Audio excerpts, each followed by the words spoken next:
What will be the definition of urban and cities in upcoming India's most powerful census 2027? Census 2027 to retain urban area definition of previous count in 2011. 2011 census में urban area की जो definition थी 2027 census के अंदर उसको retain करके रखा जाएगा. इट मींस सेम डेफिनेशन उसका यहाँ पर फॉलो किया जाएगा. Lecture is important for GS paper 1, for GS paper 3. Why news? The upcoming census 2027 proposed to retain the same definition of an urban area as that used during 2011 census to ensure uniformity while comparing the urbanization trends in the country. 2011 में urban area की जो definition taking की गई थी 2027 census में भी उसी को रिटेन करके रखा जाएगा सो दैट कंट्री के अंदर अर्बनाइजेशन ट्रेंड्स को कंपेयर करने में थोड़ा यूनिफॉर्मिटी को इंश्योर किया जा सके. What is the definition of urban areas as per 2011 census? 2011 census के अकॉर्डिंग अर्बन एरियाज की डेफिनेशन क्या थी? An urban unit or town was defined as where a minimum population of 5,000 persons with a density of population of 400% per square kilometer and where 75% of the male working population is engaged in non-agriculture pursuits. 2011 census के according urban area की definition के अंदर mainly तीन चीजें comprise की गई थी. जहाँ पर मिनिमम पॉपुलेशन 5000 होगी, जहाँ पर स्क्वायर किलोमीटर एरिया में 400 पर्सन्स पॉपुलेशन का डेंसिटी होगा एंड जहाँ पर मेल वर्किंग पॉपुलेशन का 75% पॉपुलेशन अगर नॉन एग्रीकल्चर वर्किंग में एंगेज है तो इस एरिया को यहाँ पर अर्बन एरिया के तौर पर डिक्लेयर किया गया है. According to that census out of the total population of 121 crore around 83.3 crore Indians or nearly 68.8% live in rural areas, while 37.7 crore or 31.2 crore reside in the urban areas. 2011 census के according total population India की 121 करोड़ थी. 121 करोड़ में say about 83.3 crore it means about 68.8% people rural areas में living कर रहे थे. वहीं 37.7 करोड़ और 31.2% पीपल जो थे वो अर्बन एरियाज में रिसाइड कर रहे थे. During the 1951 census, the first after independence, the percentage of urban area in the country stood at 17.3%. Independence के जस्ट बाद 1957 का 51 का जो सेंसस कंडक्ट किया गया था उस सेंसस के अकॉर्डिंग कंट्री के अंदर 17.3% पॉपुलेशन अर्बन एरियाज में लिविंग कर रही थी. इन 2011 there were 6,40,867 villages in India, while there were 15,870 urban units, towns and cities.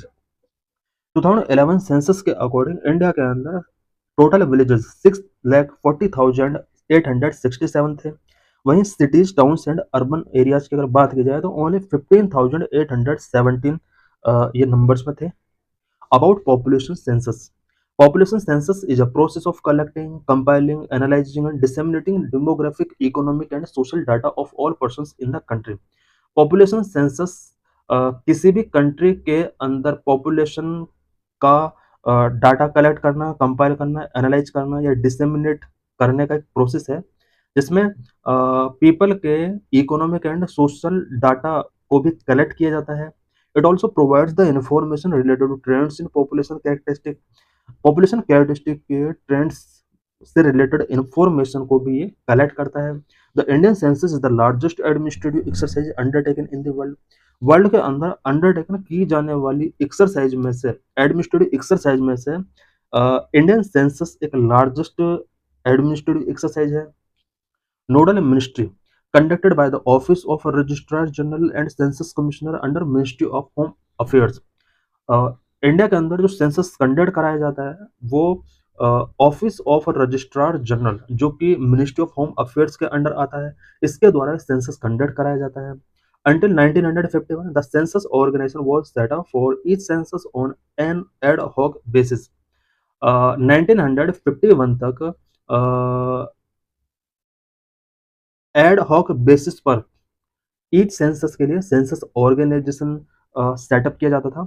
Legal constitutional provisions of census. Census के कॉन्स्टिट्यूशनल प्रोविजंस और लीगल प्रोविजंस क्या क्या हैं? Conducted under the provisions of census act 1948।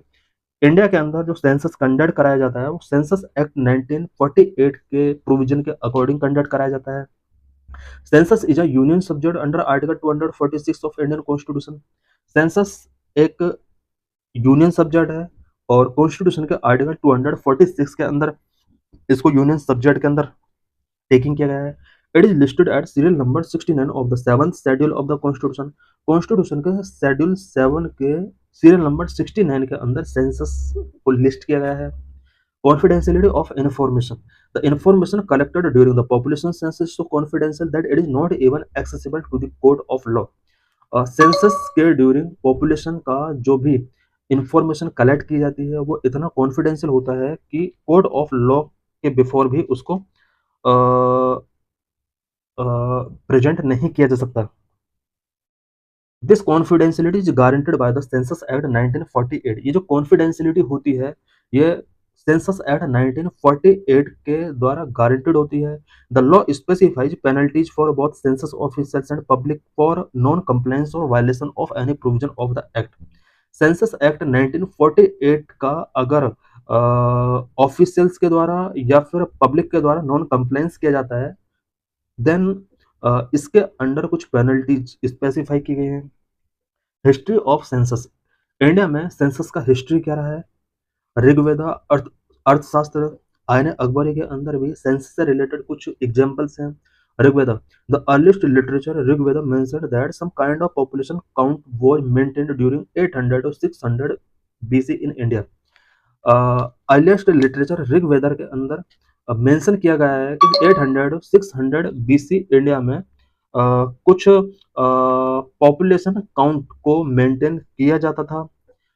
Arthashastra of Kautilya, written in the 3rd century BC, reveals about collecting of population statistics as a measure of state policy for taxation. Kautilya के अर्थशास्त्र जो कि 3rd century BC में written किया गया था, population statistics का collection के बारे में ये रिवील करता है और इस स्टैटिस्टिक्स का यूज स्टेट के द्वारा टैक्सेशन पॉलिसी के लिए किया जाता था। Ion Akbari also included comprehensive data pertaining to population, industry, wealth and many other characteristics. Ion Akbari के अंदर भी कुछ comprehensive डाटा जिसके अंदर पॉपुलेशन से related, industry, wealth and many other characteristics से रिलेटेड डाटा पर्टेनिंग है। प्री इंडिपेंडेंस पीरियड में सेंसस किस तरह से कंडक्ट कराया जाता था? The history of the census begin with 1800 when England had begun it's census. Census का हिस्ट्री 1800 से स्टार्ट होता है जब इंग्लैंड ने पहली बार सेंसस को कंडक्ट कराया। Census was conducted in Allahabad 1824 and in Banaras 1827 conducted by James Prinsep. India के अंदर पहली बार सेंसस इलाहाबाद के अंदर 1824 में एंड उसके बाद बनारस में 1827-28 में जेम्स प्रिंसेप के द्वारा कराया गया था। इलाहाबाद के अंदर 1824 और इसके जस्ट 3 ईयर बाद बनारस के अंदर कंडक्ट कराया जाता है census. In 1830, first complete census of India city was conducted by Henry Wallet in Decca, now Dhaka. India के अंदर फर्स्ट कंप्लीट सेंसस जो कराया जाता है वो हेनरी वॉल्टर के द्वारा ढाका में कराया जाता है और 1830 में ये सेंसस कंडक्ट कराया गया था। The first synchronous census was taken under British rule on February 17, 1881 by W.C. Plowden. First synchronous census India के अंदर ब्रिटिश रूल के ड्यूरिंग 1881 में W.C. प्लोडेन के द्वारा सेंसस कमिश्नर ऑफ इंडिया के द्वारा कराया गया था। इट मीन्स ये जो सेंसस था ये सिंक्रोनस सेंसस था इंडिया के अंदर। Since then census have been undertaken uninterruptedly once every 10 years। 1881 के बाद एवरी 10 ईयर्स में सेंसस इंडिया के अंदर अंडरटेकन किया जाता है। सिग्निफिकेंस ऑफ सेंसस, सेंसस का सिग्निफिकेंस क्या है? Number of source of information. The Indian census is the largest single source of statistical information of the people of India. People of India के statistical information का एक biggest source, largest single source जो होता है वो Indian census ही होता है। Demographers and researcher use census data to analyse growth and trends of population and make projections. Population के अंदर ग्रोथ एंड ट्रेंड्स को एनालाइज करने के लिए डेमोग्राफर्स एंड रिसर्चर्स को सेंसस डाटा का नीड होता है और इसी के बेस पर ये प्रोजेक्शंस मेक करते हैं। Number of good governance. Census data is used for administration, planning, and policy making, as well as management and evaluation of various program by the government. Census data का use good governance purpose के लिए किया जाता है, specially administration, planning and policy making के लिए census data का use किया जाता है। Number 3, demarcation. Census data is also use for demarcation of constituencies and collection, allocation of representation to local bodies, state legislative assemblies and parliament. Census data का use demarcation के लिए किया जाता है, स्पेशली कॉन्स्टिट्यूएंसीज का जो डिमार्केशन किया जाता है, local body, state legislative assemblies and parliament के लिए रिप्रेजेंटेशन के एलोकेशन के प्रोसेस में सेंसस डाटा का यूज किया जाता है। Number for better access for business. The census data is also important for business and industries for strengthening and planning their business. Business और इंडस्ट्रीज को अपने बिजनेस से रिलेटेड प्लानिंग या बिजनेस को स्ट्रेंथ करने के लिए सेंसस डाटा की नीड होती है। Number 5, giving grants. Finance commission provide grants to the state on the basis of population figures available from the census data. Finance commission states के लिए कुछ ग्रांट्स प्रोवाइड करता है और इसके लिए सेंसस डाटा के थ्रू जो भी पॉपुलेशन फिगर्स अवेलेबल हैं उसका यूज किया जाता है। Socio economic and caste census. Socio-economic and caste census was conducted in 2011 for the first time since 1931. India के अंदर 1931 के बाद पहली बार 2011 में socio economic and caste census conduct कराया गया था। It seeks to canvass every Indian family in rural and urban India and ask about their economic status, specific caste name. 2011 में एवरी इंडियन फैमिली जो रूरल एंड अर्बन इंडिया के अंदर रह रही है उनसे पहली बार economic status and specific caste name पूछा गया था। Difference between census and SECC. Census और SECC socio economic and caste census के बीच में क्या डिफरेंस है? Field of coverage. Census provide portrait of Indian population and SECC is a tool to identify beneficiaries of state support. Census जो होता है वो इंडियन पॉपुलेशन का एक पोर्ट्रेट प्रोवाइड करता है, जबकि एसईसीसी जो होता है वो स्टेट सपोर्ट के द्वारा जो भी बेनिफिशरीज हैं उनको आइडेंटिफाई करने के लिए टूल के तौर पर वर्क करता है। Confidentiality of data. डाटा की कॉन्फिडेंशियलिटी के बेस पर क्या डिफरेंस है? Census data is confidential, SECC data is open for use by government department to grant और rested benefits to the people. Census data जो होता है वो कॉन्फिडेंशियल होता है, इट मीन्स इस डाटा को लीक नहीं किया सकता है, जबकि एसईसीसी डाटा जो होता है वो गवर्नमेंट डिपार्टमेंट के यूज के लिए ओपन होता है। Significance of SECC. Better mapping of inequalities. SECC का क्या सिग्निफिकेंस होता है? Number, better mapping of inequalities. Inequalities को बेटर तरीके से मैपिंग किया जा सकता है। SECC has the potential to mapping of inequalities at a broader level. SECC is useful to establish statistical justification for preserving caste-based affirmative action programs or welfare scheme. SECC जो होता है वो statistical justification for preserving caste-based affirmative action program. India के अंदर अलग अलग state में caste based affirmative action program और वेलफेयर स्कीम्स ऑनगोइंग होती हैं और उन स्कीम्स को बेटर तरीके से जस्टिफिकेशन के लिए एसईसीसी बहुत ही इंपॉर्टेंट रोल प्ले करता है। Next, legally imperative. SECC is also legally imperative as the courts require quantifiable data to support the existing level of reservation. Reservation के एग्जिस्टिंग लेवल को सपोर्ट करने के लिए क्वांटिफिएबल डाटा की need होती है और इसके लिए एसईसीसी का लीगली इम्पेरेटिव है। Next, constitutional mandate. Constitution of India also favour conducting a caste census.